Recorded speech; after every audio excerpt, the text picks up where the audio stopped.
வணக்கம் அசோக். வணக்கம் வணக்கம் வந்தனம். நமஸ்தே நமஸ்கார். பல லாங்குவேஜ் பேசுறீங்க, பல விவரங்கள் தெரிஞ்சு வச்சிருக்கீங்க. ஒன்றும் இல்லாமா, நம்ம நிறுவனத்தில் வந்து பல லாங்குவேஜ் தெரிஞ்சவங்க போட்டுருக்குறாங்க.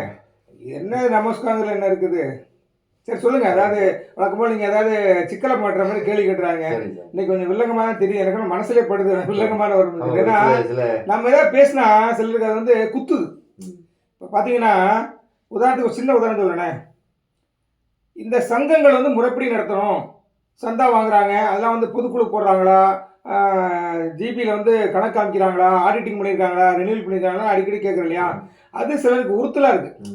அவங்க என்ன பண்ணுறாங்க, லேடிஸை விட்டு திட்ட விடுறது, கவுண்டமணி செந்தில் இவனுக்கு படுத்தே கிடப்பானுங்க, ஒன்றுமே சொத்துக்களை அட்டாச் பண்ண மாட்டானுங்க, தூங்கிட்டே இருப்பான். நம்ம சங்கத்தை பற்றி நான் இங்கே ரெண்டு ஒரு ராமகிருஷ்ணன் சார் என்னையும் வந்து ஒரு லேடி பேசியிருக்கு. லேடியை விட்டு யார் பேச வைப்பாங்கிறது எங்களுக்கு தெரியும். நாங்கள் சதுரங்க வெட்டையை பார்த்த ஆளுங்க. சதுரங்க வெட்டை யார் பேசுகிறான்னு எங்களுக்கு தெரியும். சதுரங்க வெட்டை பேசுகிற ஆளுங்க. அதனால் வந்து என்ன சொல்கிறது, அப்படி சிரிச்சுட்டு கடந்து போயிட வேண்டியதான். நானே இதை விட்டு விலகி ஓடிடலான்னு பார்க்குறேன். சரி சொல்லுங்கள், உங்கள் சந்தேகத்தை கேளுங்க சார். அப்புறம் இப்போ வந்து சமீப காலமாக ஒருத்தர் வந்து டெல்லிக்கு விரைந்து வந்ததா கேள்விப்பட்டாங்க. விரைந்து வந்ததா சுப்ரீம் கோர்ட் சுல்தான் வச்சுக்கலாம், இல்லாத வந்து மக்களுக்காக ஒரு சைத்தான் கூட வச்சுக்கலாம். ஓ, அது இருக்கோ. சுப்ரீம் கோர்ட் சைத்தான் நல்லா இருக்குது.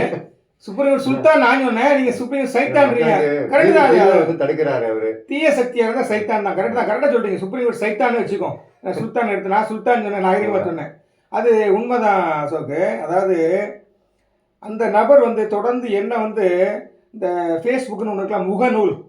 பக்கத்து வீட்டில் பேச மாட்டான், கூட பிறந்த அண்ணன் தம்பிகிட்ட பேச அக்காட்டெலாம் பேச மாட்டான். அக்கா வந்து கோர்ட்டில் கேஸ் போட்டுக்கிட்டு இருக்கோம் இவனுக்கு சொத்துக்காக. இவன் ஆட்டையை போட்டுருவான். அக்கா சொத்து ஆட்டையை போட்டு, பரம்பரை சொத்தை வந்து ஆட்டையை போட்டுட்டு உனக்கு சொத்து கிடையாது பொம்பளை பிள்ளைன்னு சொல்லிட்டு இவன் பண்ணிட்டு இருப்பான். இந்த மாதிரி ஆளுங்களாம். இவன் வந்து முகநூலில் சமூக போராளிங்கிற போர்வையில் வந்துட்டு இருப்பான். புரியுதா? இந்த ஆளு அப்படிதான் நினைக்கிறேன். ஏன்னா அவங்க கூட பிறந்த சகோதரியை வந்து வழக்கு தொடுத்துக்கு தான் நான் வந்து கேள்விப்பட வரேன். ரொம்ப சங்கடமான விஷயம் தான். ஆனால் இவன் வந்து இந்த ஆள் வந்து என்ன பார்த்து திருச்சி முதியவன் ஏமாத்துறான்னு மரியாதை பேசுறது இப்படியா வந்து போட்டுட்டு இருக்கிறான். பரவாயில்ல விடுங்க. இவன் என்ன நோக்கத்துக்காக போனானோ அது வந்து கடவுள் நிறைவேற்ற விட மாட்டார். ஏன்னா இவன் 2-3 விஷயமா போனான். எனக்கு தகவல் வந்தது. முதல்ல பரத சக்கரத்தை மாற்றணும்னு சொல்கிறாங்க நீதியரசரை, அதுக்கு தான் போகிறான் அப்படின்னு சொன்னாங்க. அது வந்து கதைக்கு ஆகாது. நல்ல மனுஷன், இறைத்துவதர் தான், நமக்காக படித்து பேசுறாரு. அது எல்லாத்துக்குமே தெரியும். இந்த சென்னை உயர்நீதிமன்றத்தில் போய் பரத சக்கரவர்த்தி கேட்டாங்க. எல்லா லாயருமே சொல்றாங்க, லீடிங் லாயர்ஸ் எல்லாம் சொல்றாங்க, நல்ல மனுஷன், தங்கமான மனுஷன், அவர் உங்க கேஸ்ல வந்தது நீங்க செஞ்ச புண்ணியம் சொல்றாங்க. அந்த மாதிரி டெல்லியிலையும் தெரியும். ரெண்டாவது இந்த நபர் போய் அந்த சைத்தான் போய் பார்க்க போனது வந்து சுப்ரீம் சைத்தான் பார்க்க போனது வந்து ஒரு சமூக போராளி. அது ஒரு மிகப்பெரிய லாயரா, ஒரு பெரிய ஆள். அவர்கிட்ட போய் சொல்லியிருப்பான். அவன் சொன்னதான் அவன் முகநூலில் போட்டதான் பெரிய ஆளை பார்க்க போறேன்னு. அது வந்து அவங்களாம் ஒத்துக்க மாட்டாங்க. அது அப்படி ஒரு நிலைமை வந்து அவங்க ஒத்துக்கிற மாதிரினாக்கா நான் லெட்டர் ரெடி பண்ணி கிட்டத்தட்ட 10,000 லெட்டர் நான் மக்களை விட்டு அனுப்ப சொல்லிடுவேன். அவர் சமூக போராளி, அவர் உண்மையிலே சமூக போராளி, சமூக ஆர்வலர் அவர். அந்த லாயர்கிட்ட வந்து நான் வந்து லெட்டர் அனுப்ப சொன்னா இவன் கதையும் 10 ரூபா வச்சுருக்கான். அதனால இவெல்லாம் வந்து தீய சக்தின்னு தெரிஞ்சு போச்சு. ஏற்கனவே அட்வொகேட் கமிஷன் போட்டாங்கன்னா தீர்வு வந்து முடிஞ்சிருக்கும். அதுக்கு எடுத்ததே இந்த சைத்தான் தான். மேலும் அதை வந்து சுப்ரீம் கோர்ட் சைத்தான் தான். ஆமாம், சுப்ரீம் கோர்ட் சைத்தான் நிறைய இருக்கான். யூடியூப் ஜோக்கர்பாங்க, மணிகண்ட அடிக்க சொல்ல யூடியூப் ஜோக்கர்பாப்புல எல்லாம் அவன் இப்போ நெய்வேலியில் போகிற ஒருத்தன் என்ன டேரக்டருங்கிறான். எனக்கு ப்ரொமோஷன் கொடுத்துட்டான். ரிட்டையர்ட் ஆன பிறகு டேரக்டர் ஆகிட்டான் அவன். என்னத்தை சொல்றது, பல விதமா வந்து யூகங்களை வைத்துக்கிட்டு பேசிட்டு இருக்கிறாங்க. மக்களுக்கு தெரியும் யார் உண்மையா இருக்கிறாங்க, யார் பொய் பேசுறாங்கன்னு. எனக்கு மக்கள்கிட்ட என்ன வருத்தம்னா, நம்ம ஒரு பதிவு போடுறோமா, அதுக்கு ஒரு ரியாக்ஷன் கிடையாது. எல்லாம் வந்து நமக்கு என்ன அமைக்கவளா இருக்காங்க. ஒரு நீங்க கரெக்டா சொல்றீங்க, ஒரு தம்ஸ் அப், அதான் அட்லீஸ்ட் அந்த தம்ஸ் அப் அந்த சிம்பிள் கூட கொடுக்க மாட்டேங்கிறாங்க. ஒரு வருஷம் நக்கலை கிண்டல் பண்றாங்க, பார்க்க கூட மாட்டேங்கிறாங்க. இப்போ நம்ம சங்கம் வந்து ரொம்ப நேர்மையாக நடந்துட்டுங்கிறது உங்களுக்கு தெரியும். 600 ரூபா சந்தா வாங்கணும். மக்களே நீங்களும் கேட்டுங்க, 600 ரூபா தான் சந்தா வாங்கணும் ஃபர்ஸ்ட் இயரில். செகண்ட் இயரில் 500 ரூபா அனுப்புங்க. இன்னும் எத்தனை பேர் அனுப்பாங்கன்னு நிறைய பேர் அனுப்பல. பாதி பேர் கூட வரல, அனுப்பல. பாதி பேர் இல்லை சார், குறைஞ்சது ஒரு 50-60 பேர் 50-60 பேர் தான் அனுப்பியிருக்கிறான். ஆனால் அவெல்லாம் ஏன் அப்படி இருக்கான்னு தெரியல. ஆனால் மற்ற சங்கங்கள் 1000 ரூபா கேட்டால் கொடுக்குறான். பாண்டு 10 லட்சம் வச்சிருக்கியா, எனக்கு 10,000 கொடு அப்படி கேட்டால் கொடுக்குறான். எனக்கு சுப்ரீம் கோர்ட் வழக்கு எடுக்கணும், 20,000 கொடு, 50,000 கொடுனா போய் கொடுக்குறான். நம்ம சங்கத்துல ஒரு 600 ரூபா கொடுத்துட்டு 2வது வருஷத்துக்கு ஒரு 500 ரூபா கேட்டா கொடுக்கறதுக்கு யோசனை பண்றான். புரியுதா? புரியுது சார். அதனால நான் இதெல்லாம் வந்து வெறுத்துட்டேன். சரி, இது இந்த மக்களுக்காக நம்ம இவ்வளவு தூரம் நம்ம உடலை வருத்தி மிகப்பெரிய போராடிட்டு முயற்சி இருக்கிறோம். எடுத்தீங்க. மக்களுடைய சப்போர்ட் கொஞ்சம் யாரும் வந்து அது நினைச்சு பார்க்கறதுன்னு எனக்கு தெரியல. அது கொஞ்சம் எனக்கு வருத்தம் தான். ஒரு பதிவு போட்டா அதை வந்து சரியா பார்க்கறது இல்ல. ஒரு ஒரு என்ன செய்தி போட்டாலும் உங்களை பார்க்கறது இல்ல. ஃபோனை பண்ணி என்கிட்ட கேட்கறது. நான் குழு 15, 16 குழு வச்சிருக்கோம். அப்டேட் பண்ணிட்டே இருக்கோம். அதை பார்க்கறதே கிடையாது. அது நம்ம கொஞ்சம் வருத்தம் தான். பரவாயில்ல விடுங்க. நாம வந்து ஆரம்பத்துல இருந்தே நாங்க இருக்கிறோம். அடுத்து என்னன்னா நிறைய பேருக்கு ஒரு வருத்தம் இருக்கு. இவங்க வந்து ஒன்றும் அட்டாச் பண்ண மாட்டேங்கிறாங்க. ஆமா சார். அது அதான் சொத்துக்களை வந்து அதான் ஒரு பசங்கள்லாம் ஒரு attach ஒரு ஒரு பண்றாங்க. ஒரு தாய்க்குளம் சொல்லிச்சுல, ஆமா. ஒரு தாய்க்குளம் யூடியூப் பேசிட்டு ஆமா. அந்த மாதிரி கவுண்டர் பண்ணி சேர்ந்து இவங்க படுத்து கிடப்பாங்கன்னு சொல்லிட்டு அந்த மாதிரி உங்களுக்கும் டவுட் இருக்கும். அது மாதிரி ஏதோ அட்டாச் பண்றதுக்கான இண்டிவிஜுவலா ஒரு தனி மனிதனா போய் அட்டாச் பண்றதுக்கான வாய்ப்புகள் இருக்கா சார்? சட்டத்துல அது இடம் இருக்கா? பாலா எனக்கும் கொடுத்தாருன்னா நான் போய் அட்டாச் பண்ணுவேன். இதுல 1000 அர்த்தம் இருக்கு. பாலா எனக்கும் கொடுத்தாருன்னா நான் போய் அட்டாச் பண்ணுவேன். பாலாக்கு யாராவது பிடிக்காதோ என்ன அவங்க எல்லாம் என்கிட்ட கொடுத்து நீ அட்டாச் பண்ண சொன்னா நானும் போவேன். எனக்கும் கொடுத்தா நான் போவேன். அப்ப நீங்க புரிஞ்சுக்கணும். அது பல 1000 அர்த்தங்கள் இருக்கு. நான் வெளிப்படையா ஓப்பனா சொல்ல விரும்பல. நீங்க புரிஞ்சுக்கிங்க. அவ்வளவுதான். இதுவும் வாய் கலராதீங்க. ஏன்னா மக்கள்லாம் வந்து இப்ப நான் ஒன்று சொல்றேனே, சின்ன உதாரணம் சொல்றேன். இப்ப பாலா கமல் இருக்காங்கல்ல, இவங்களுக்கு ஆரம்பத்துல இருந்தே சப்போர்ட் பண்ணிட்டு இருக்கேன். அவங்களுக்கு சப்போர்ட் பண்றேன்னா பாலா கமலுக்கு இண்டிவிஜுவலா கிடையாது. நிறுவனத்தை ஒரு பக்கமும் கை 2 பக்கமும் நிறுவனம் இருந்தா தான் நம்ம வாங்க முடியும். நிறுவனத்தை அழிச்சிட்டு வாங்க முடியாங்கிறதுல ஆரம்பத்துல நான் பேசிட்டு இருக்கிறேன். எப்பவுமே ஒரு குடும்பத்துல பாத்தீங்கன்னா, இப்போ நம்ம வீட்டிலே கூட தாய்மார்கள் இருக்கான்னு வச்சுங்களேன், நமக்கு வந்து சோறு போடுறாங்களோ இல்லையோ, அரிசி உணவு படைச்சு போடுறாங்களோ இல்லையோ, இது கேட்டதுக்கு எல்லாத்துக்குமே பொருந்தும். ஒரு விருந்தாளி வந்துட்டான்னு வச்சுங்களேன், அவங்கள விழுந்து கவனிப்பாங்க. சமையல் நடக்கும். தடவை கவனிப்பாங்க. விருந்து மருந்து 2 நாள் தான். விருந்து மருந்து 3 நாள். அந்த விருந்து மருந்து 3 நாள் இருந்தா கூட அவங்களும் தடவை கவனிப்பாங்க. இப்ப அதான் பாலா செஞ்சுட்டு இருக்காரு. வாய கலராதீங்க. கொஞ்சமா கிளற ஆரம்பிச்சிங்க. நான் சொல்ல ஆரம்பிச்சிட்டேன். அது மாதிரி பாலா நமக்கும் எடுத்து கொடுத்தாரா நாம வந்து அட்டாச் பண்ணுவோம். சரிங்களா? ஏற்கனவே ஜாக் கூட்டமைப்பெல்லாம் போட்டு ரொம்ப கட்டுக்கோப்பா வச்சிருக்கோம். ஒரு 15-16 சங்கங்களை இணைச்சு வச்சிருக்கீங்க. இப்போ நான் வந்து கொஞ்சம் வெளியில போயிடலான்னு பார்க்குறேன். எனக்கு வந்து ஒரு சில நிகழ்வுலாம் எனக்கு பிடிக்கல. நான் ஓப்பனாக சொல்கிறேன். அது எனக்கு பிடிக்கல. அதாவது எனக்கு என்ன சொல்கிறது, நான் ஒதுங்கலான்னு பார்க்குறேன். நீங்கள் இளைஞர் எடுத்து செய்யுங்க. தலைவர்களாக இப்படி சார் நீங்கள் தான் முன்னாடி ஸ்டார்ட் பண்ணீங்க. சரி, இந்த அட்டாச்மெண்ட் விஷயத்தில் இந்த ஒரு விஷயத்துக்கு வரேன். எனக்கு அட்டாச்மெண்ட்டுக்கு நான் விரோதம் ஆள் கிடையாது. கொள்ளையடிச்ச எவனாலும் அவன் வந்து சொத்து வந்து அட்டாச் பண்ணி தான் ஆகணும். குறிப்பாக பார்த்தீங்கன்னா, இப்போ நீங்கள் நீதிமன்றத்துக்கு வந்தீங்க, எத்தனை லாயர் போடி ரிசார்ட் கிரீன் ராயல் பேசினாங்க. ரஜினி மேடம் பேசினாங்க. ஒரு 1/2 மணி நேரம் லாவண்யா பேசினாங்க. எல்லாம் பேசினாங்க. இது வந்து பாலாவுக்கும் தெரியும். பாலாவும் சொல்லியிருக்கிறார். எல்லாம் உள்குத்து நிறைய இருக்கணும். என்ன அது சொல்ல விரும்பல. இப்போ இதை வந்து ஒரு காவல்துறை அதிகாரிகிட்ட நான் போய் பேசுகிறேன். நம்ம வழக்கோடு சம்பந்தப்பட்ட ஒரு காவல்துறை உயர் அதிகாரிகிட்ட பேசுகிறேன். அவருக்கு இருக்க கரசல் கூட நம்ம ஆளுங்களுக்கு இல்லையே. அவர் என்கிட்ட சொன்னது என்ன தெரியுமா? காட் ப்ராமிஸாக சொல்ல நடந்தது உண்மை. அவர்கிட்ட கூட அங்கே போய் கேட்டுக்கிட்டோம். அவர் என்ன சொன்னார் தெரியுமா? நல்லா ஓடிட்டு இருக்கிற ரிசார்ட்டுங்க, இந்த ரிசார்ட்டை அட்டாச்மெண்ட்டுக்கு கொடுத்துடலாம், பூட்டு போடுன்றாங்க. அந்த ரிசார்ட்டை பூட்டு போட்டுட்டா மக்களே யாருக்கு நஷ்டம்? சிந்திச்சு பாருங்க. நீங்க சிந்திச்சு பாருங்க. யாருக்கு நஷ்டம்? நமக்கு தான் நஷ்டம். அட்டாச் பண்ணி இப்ப ஏலத்துல தான் கொண்டு வரப்போறாங்க. இப்ப பூட்டு போட்டுட்டு ஓடிட்டே இருந்தா பரவாயில்ல. பூட்டு போட்டுட்டு ஒரு 6 மாசமோ 1 வருஷமோ அது கடந்து போச்சுன்னா பாழாய்ப்போம். அந்த பாழாய் போனது ஏலத்துக்கு எடுக்கும் போது எவ்வளவு போகும்? அதே மாதிரி கம்மியா பாதி காசு கூட போகாது. இப்போ ஓடிட்டே இருக்கும்போது நல்ல இப்போ ஒரு வண்டி வந்து ஓடிட்டே இருக்கு, ஒரு கார் ஓடிட்டே இருக்கு, அது ஏலத்துக்கு வந்தா எவ்வளவு காசுக்கு போவோம்? அதே காரை ஈவோட போய் அட்டாச் பண்ணி வச்சு போய் பாத்தீங்க, ஈவோட போய் பார்த்தா கார்லாம் 15 போய் கிடக்கும்.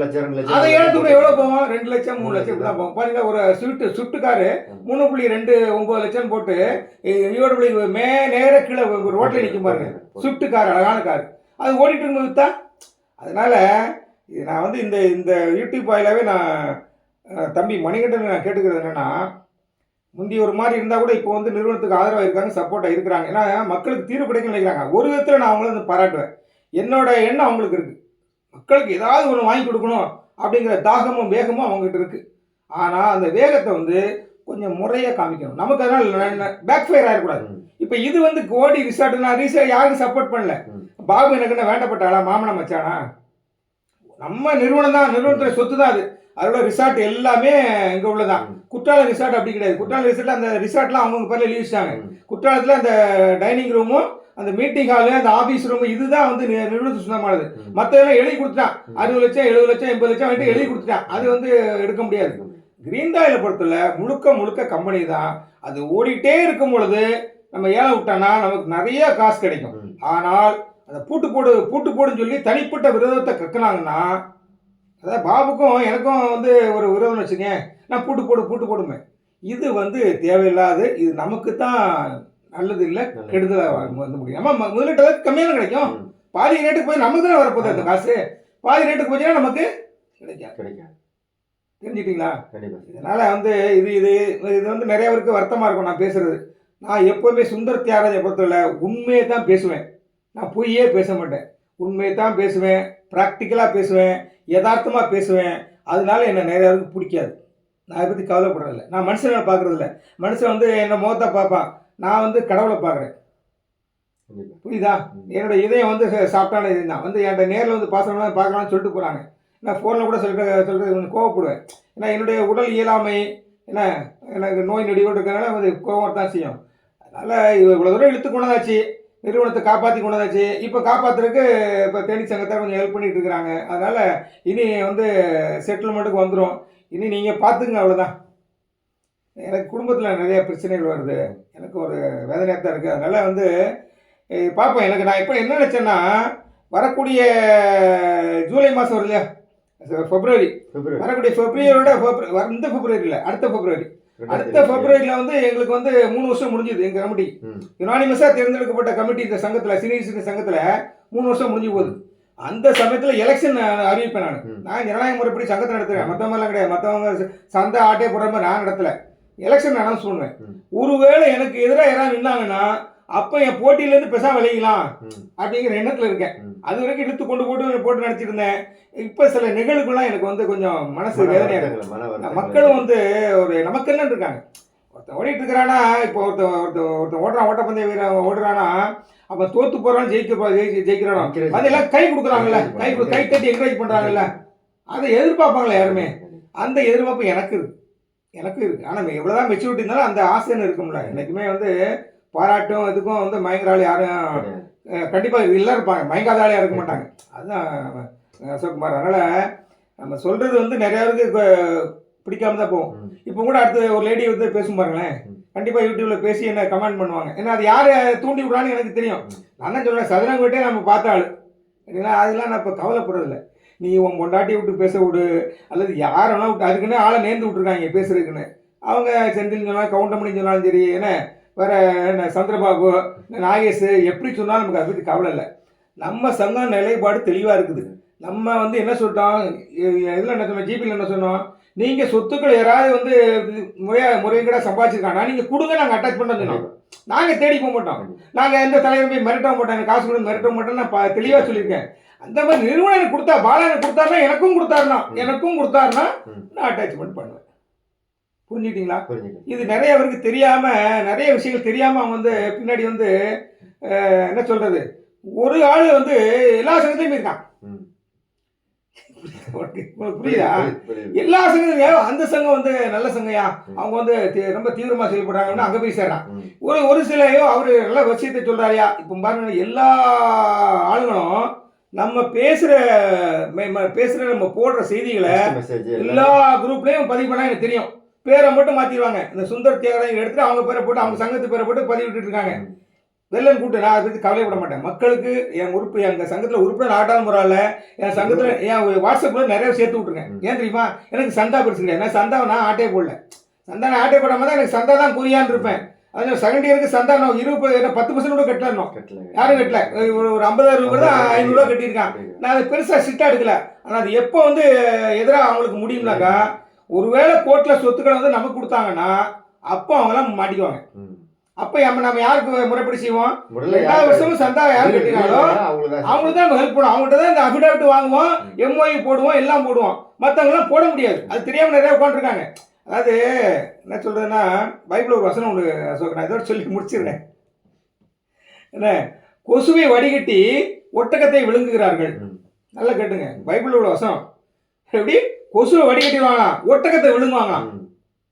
புரியுதா? சின்ன இந்த பொருள் 600 ரூபா 500 ரூபா சந்தாவை பார்த்துக்கிட்டு கோடிக்கணக்கா லட்சக்கணக்கா முதலீடு பண்ணியிருக்கான் டிஎம்எஸ்ல.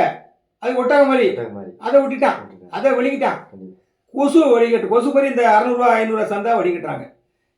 இப்போ நிறைய சில விஷயங்கள் சொன்னா நினைச்சா தம்பி அசோக்கு சொல்லுங்க, எனக்கு அசிங்கமா இருக்கு, வேதனையா இருக்கு. இதை சொன்னா நிறைய பேர் எனக்கு விரோதியா மாறுறான். எனக்கு புரியுதா? என் கூட கடைசி வரைக்கும் இருக்கிற 2 பேர் 2 ஜீவன்கள் யாருன்னா, பாவப்பட்ட ஜீவன்கள் யாருன்னா, ஒன்று ராமகிருஷ்ணன், ஒன்று நீங்க. இன்னைக்கு எவ்வளவு திட்டி கோவப்பட்டு உங்களை அந்த ரிசீவ் அடிக்கல மக்களுக்கு தெரியாது. மக்களே, காலையில இருந்து இப்போ வரைக்கும் ரிசிப்ட் போட்டு தான் வந்திருக்கோம். எத்தனை பேருக்கு இருக்கு? ஒரு 400 500 பேருக்கு இருக்குமா? ஒரு 400 500 பேருக்கு ரிசிப்ட் போட்டு அவங்களுக்கு என்ன ரிசிப்ட் போட்டு ரொம்ப பெண்டிங்ல இருந்தது. கடந்த ஆகஸ்ட்லேருந்தே ரிசிப்ட் போடல தம்பி அசோக். நான் அவரை திட்டி நானும் போய் உட்காந்து தலைவலியோட கிட்டத்தட்ட ஒரு 5-6 மணி நேரமாக கண்டினியூவாக கலந்து உட்காந்து அந்த ரிசிப்ட்லாம் போட்டுட்டு வந்து உட்காந்து தான் இப்போ உங்க கூட பேசிகிட்டு இருக்கோம். அசோக், இதுதான். அடுத்த வீடியோ சந்திப்போம். நம்மளும் வீடியோ போடுவோம். நம்ம வந்து வலைத்தளத்தில் வந்து அட்வர்டைஸ்மெண்ட்லாம் போட்டு நமக்கு வந்து பைசா வேணுங்கிறதுக்காக நம்ம இதை போடலை. மக்களுக்கு ஒரு வீடியோ இப்படி வரணும் தெரியணுங்கிறதுக்காக. அடுத்து செட்டில்மெண்ட்டை பற்றி நம்ம பேசுவோம். எப்படி வருதுன்னு, எப்படி பண்ணணும். மக்களை வந்து சும்மா வீட்டில் படுத்துக்கிறதா. ஒரு ஆள் யூடியூப்ல பேசிட்டு இருக்கிறான். வீட்டில் சும்மா படுத்திருந்தாலே போதும், நீங்களாம் ஒன்றுமே பண்ண வேண்டாம், அமைதி பேசாமல் இருந்தீங்கன்னா உங்கள் மடியில் வந்து தொப்புன்னு வந்து பணத்தை கொடுத்துருவாங்கன்னு ஒரு யூடியூபர் சொல்லிட்டு இருக்கிறான். அதை பற்றி நம்ம அடுத்த வீடியோவில் பேசுவோம். ஓகே, புரிஞ்சிச்சா? புரிஞ்சுச்சு சார். ரைட், நன்றி அசோக்.